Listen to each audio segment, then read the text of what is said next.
इसमें पूरी कार्रवाई में 10 से अधिक टीमें बनी, 4 प्रदेशों के 7 जनपदों में पुलिस फोर्स भेजी गई। मैनुअल मुखबिरी, इंटेलिजेंस, सर्विलेंस के जरिए पुलिस ने इनको ट्रैक किया। जो युवती है उसका मेडिकल करवाया और माननीय न्यायालय के समक्ष बयान हेतु प्रस्तुत किया, जहां उनके बयान हुए। पूरे प्रदेश में इस वक्त मेरठ के कपसाड़ गांव का कांड बेहद चर्चा में है। दलित महिला की हत्या और उनकी बेटी के कथित अपहरण केस में सभी ये जानना चाहते हैं कि आखिर इस पूरे मामले की सच्चाई क्या है। महिला की हत्या कैसे हुई, आरोपी पारस लड़की को लेकर कहां गया था, क्या हुआ। खैर, इस मामले में पुलिस ने आरोपी पारस सोम और लड़की को 11 जनवरी को कोर्ट में पेश किया, जहां से आरोपी पारस सोम को 14 दिन की न्यायिक हिरासत में भेज दिया गया। अब पारस के वकीलों का बयान सामने आया है। पारस सोम के वकील बलराम ने बताया कि उसने ये बात कबूली है कि उसने कोई हत्या नहीं की। पारस के वकील का कहना है कि पारस ने उन्हें बताया है कि उसने कोई अपहरण भी नहीं किया, कोई हत्या नहीं की। वो दोनों यानी कि पारस और मृतक दलित महिला की बेटी अपनी मर्जी से गए थे। इस दौरान पारस ने यह भी बताया कि पिछले 2 से 3 सालों में उन दोनों के बीच रिलेशनशिप चल रहा था। पारस के वकील का कहना है कि पारस ने उन्हें बताया है कि मौके पर छीना झपटी हुई थी। इसी दौरान मृतक महिला को धारदार बलकटी लग गई। पारस ने अपने वकीलों को बताया कि वो पिछले 2 दिनों से सोया भी नहीं है।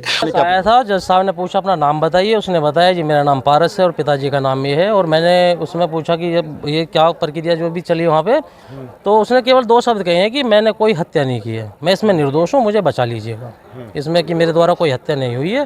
तो साफ साफ ये बोल के गया है। अभी तो अपहरण के मामले पे क्या बोला? अपहरण के मामले में मेरी पर्सनल बात हुई थी, मैंने उससे पूछा कि अपहरण का है, इसमें क्या अपहरण किया है, तो उसने कहा कि नहीं, अपहरण मैंने बिल्कुल नहीं किया है, हम लोग मर्जी से गए थे।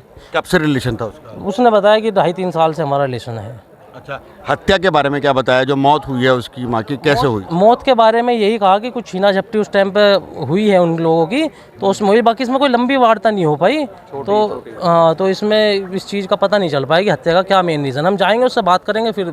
वहीं दूसरी ओर पारस के दूसरे वकील विक्रांत गोस्वामी ने बताया कि लड़की को दूसरे कोर्ट में पेश किया गया।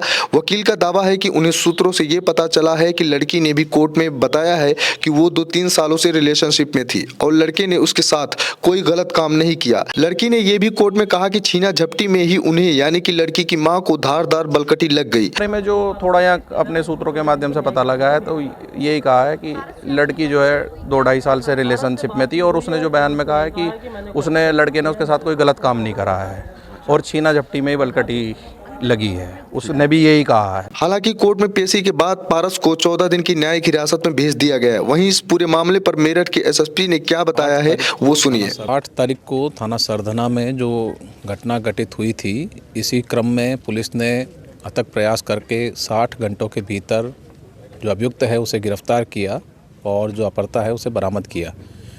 जो मुकदमा दर्ज हुआ उसके अनुरूप पुलिस ने विवेचना की।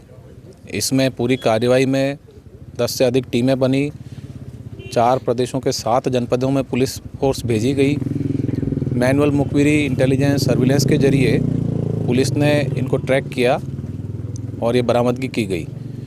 इसी क्रम में विवेचना में कार्रवाई करते हुए पुलिस ने आज जो युवती है उसका मेडिकल करवाया और माननीय न्यायालय के समक्ष बयान हेतु प्रस्तुत किया, जहां उनके बयान हुए। साथ ही में जो अभियुक्त है उसका पुलिस ने नियमानुसार माननीय न्यायालय के समक्ष प्रस्तुत कर रिमांड बनवाया है और उन्हें जेल भेजा जा रहा है। जो बाकी साक्ष्य सामने आएंगे उसके आधार पर आगे कार्रवाई की जा रही है। उसमें पूरी पुलिस विधिक प्रक्रिया अपना रही है और जो नियमानुसार कार्रवाई है वो इसमें की जा रही है। सर, परिजनों ने ये रेप का भी आरोप लगाया था, क्या मेडिकल में कुछ? जी, इसमें जैसा मैंने बताया, जो भी इसमें साक्ष्य सामने आएंगे, चाहे मेडिकल रिपोर्ट हो या युवती ने जो माननीय न्यायालय के समक्ष बयान दिए हों, उसी के आधार पर इसमें आगे अग्रिम कार्रवाई की जाएगी। सही खबरें देखने के लिए देखते रहिए द डेली फ्लो।